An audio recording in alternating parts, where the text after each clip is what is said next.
Hi everybody, my name is Mr. Guegold. I'm one of the assistant marching band directors this year, and today we're going to be talking about three different things. The first thing we're going to talk about is what you need to practice and what you need to have at music rehearsals. The second thing, we're going to talk about some helpful tips on practicing and how to practice. And the third thing we're going to talk about is the new warm-up we're going to get this year. Okay, so let's talk about what we're going to need to have at rehearsal. The first thing you're going to need is your music in a binder with sheet protectors, just like this. You can see I have last year's music in here and last year's drill charts, and we're going to need these sheet protectors, number one, so it's all organized and easy to flip through, but number two, so that if it rains, all the music will stay nice. The next thing we're going to need is going to be a pencil. No, not a pen, a pencil. And the reason for that is sometimes we're going to need to write things in our music and we're going to need to change them later. So make sure that we always have a pencil and an eraser so that if we need to change a marking, we can change it. Another thing you're going to need is going to be a tuner and a metronome. Sometimes they're all the same thing. I have my tuner and my metronome. These are going to be super helpful and super useful tools both with the group and on your own. The last thing we're going to need to have at rehearsal is going to be our instrument. No, don't throw it. Never throw your instrument. Always make sure you have your instrument complete with mouthpiece, valve oil, and anything else that you need to work it.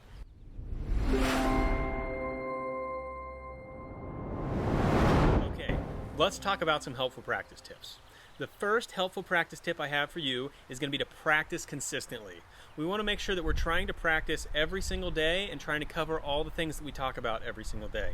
It's really important at your stage of learning that we make sure that the lips get repetitions consistently and that our mind remembers things every single day that we do them. So make sure that we're kind of practicing everything every day.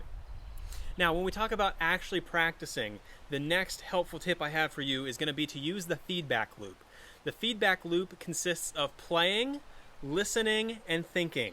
First of all, we're going to want to try the exercise, play what we're going to do, and as you do that, make sure that we're listening. That's step two. We need to listen and think about what we're doing. The last step is thinking, and we want to take what we just heard, we think about it, we think about something that we can do better, we think about what we can do to make that better, and then we try it and we play it again, and it's a constant loop of playing, listening, and thinking. It's a constant loop of playing, listening, and thinking. It's a constant loop of playing, listening, and thinking. So as we get to the thinking stage of our feedback loop, we're going to want to use the triangle of importance to help us figure out what we can do better. The triangle of importance consists of three different parts, the first one being tone. Tone is always the most important part of practicing. We want to make sure that we sound good all the time. Tone is your voice, tone is the way you sound, and the more mature you can make your tone, the better it'll be. The other part of the triangle is going to be musicality. Everything that we play can be musical, whether it's a simple lip flexibility exercise or a more advanced piece of music. It doesn't matter. We can always put musicality and intention behind everything that we do. The last part of the triangle of importance is going to be making it easier. As you practice, see if you can find ways to do things easier. But make sure that as we find those ways, we don't sacrifice the tone or the musicality. Those are the most important. The next helpful tip I have for you is going to be to record yourself. Recording yourself is super easy because it makes the listening part of the feedback loop really easy. Sometimes it gets hard to listen and play and think while you're doing it. I understand that, and that's why if we can just set up a phone and record yourself and listen back, it'll make it way easier to identify things that we can do better. My last helpful practice tip for you is going to be to make sure that we find a quiet room, hopefully away from distractions, no barking dogs, no siblings running around, hopefully away from your parents, where it can be just you and your music and you can really listen and experiment and try new things.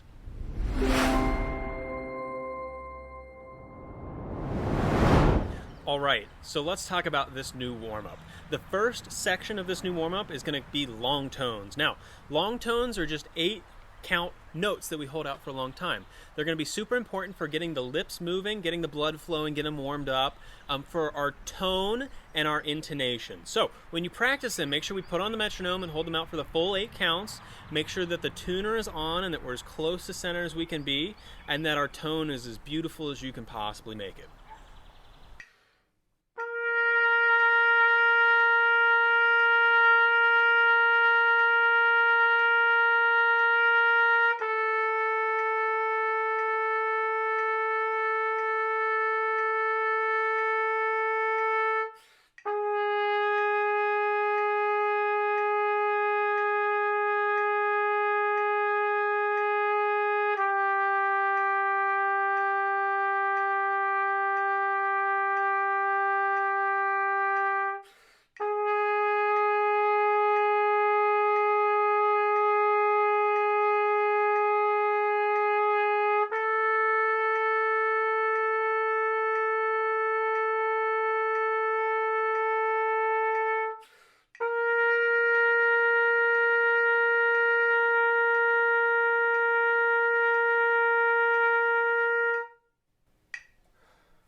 making sure that you're right in tune and with the metronome.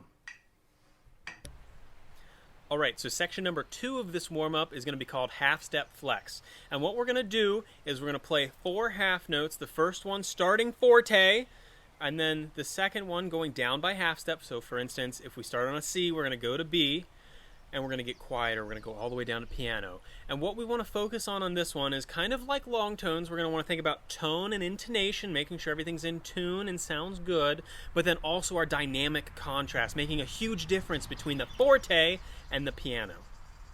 Some things that are going to be helpful are going to be, again, using that metronome and using that tuner to make sure we're in time and in tune. But also, really use your ears and listen. Make sure that dynamic contrast is there. It's super important.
Making sure that we're making a big difference between the loud parts and the really quiet parts. Okay, the third section of this new warm-up is going to be lip slurs, everybody's favorite. Now, lip slurs are super important, again, for tone. We always want to think about tone, but we want to make sure that we can tell the difference between the open partials and all the notes that have the same valve, and it's going to be super important to make sure that we can get from low notes all the way up to high notes, all on the open valves or all on second, first, whatever the fingering combination or slide position may be. We want to make sure that we can get all around that horn and know where they are. Again, use the metronome this time to help you speed up. Start as slow as you need to play it perfectly with beautiful tone, and then click the metronome up a little bit, do it a little bit faster, click it up, do it a little bit faster, and repeat that process until you can get these going pretty quick. A helpful thing to think about is making sure that the air never stops as you do them. We want to make sure that the air is continuous and that the sound and the tone is continuous and beautiful even between the notes.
Making sure that we keep the air moving with good tone and we're not rushing the metronome.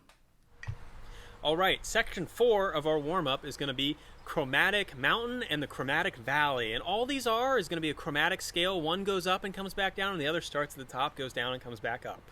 These are going to be important for making sure that we get that airflow moving. We want to make sure that we blow up and over and that we're not trying to play individual notes, but also for learning the notes and focusing on our valve technique or our slide technique and making sure that we can play all those notes really, really quick.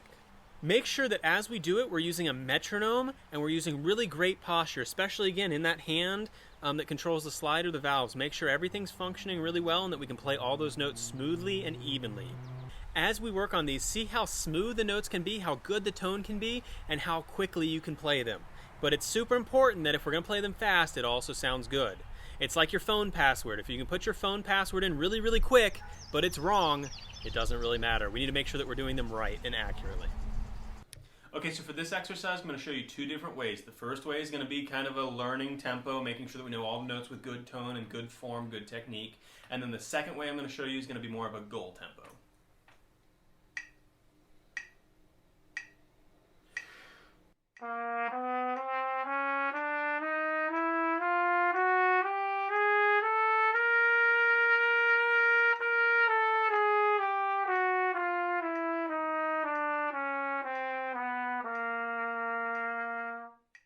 And here is our goal tempo.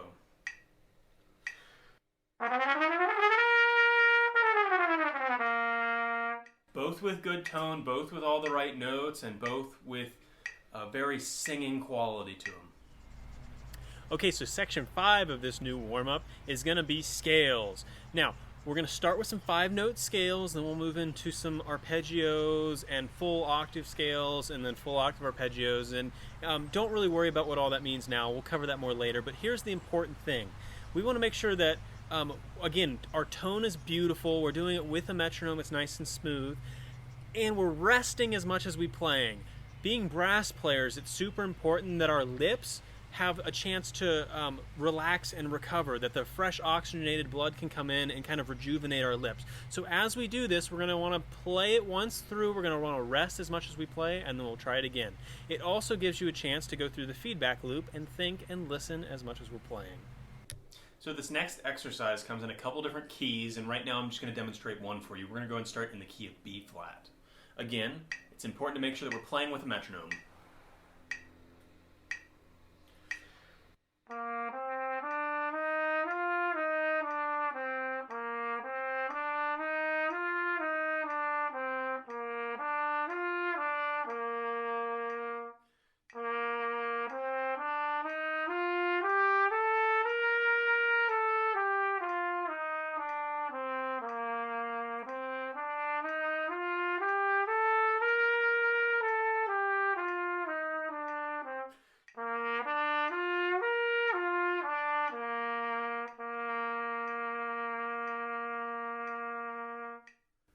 Making sure that we're also really well in tune and beautiful tone. Okay, so section number 6 of the new warm-up is going to be a chord progression in the key of concert B flat. Now, what's important about this one is that we practice it on our own with a metronome and a tuner, making sure that we're holding the notes out for the full values, the full lengths, making sure that they're as in tune as we possibly can. But the real work and the real good things with this one will happen when we do it as a group. This is more of a group tuning exercise.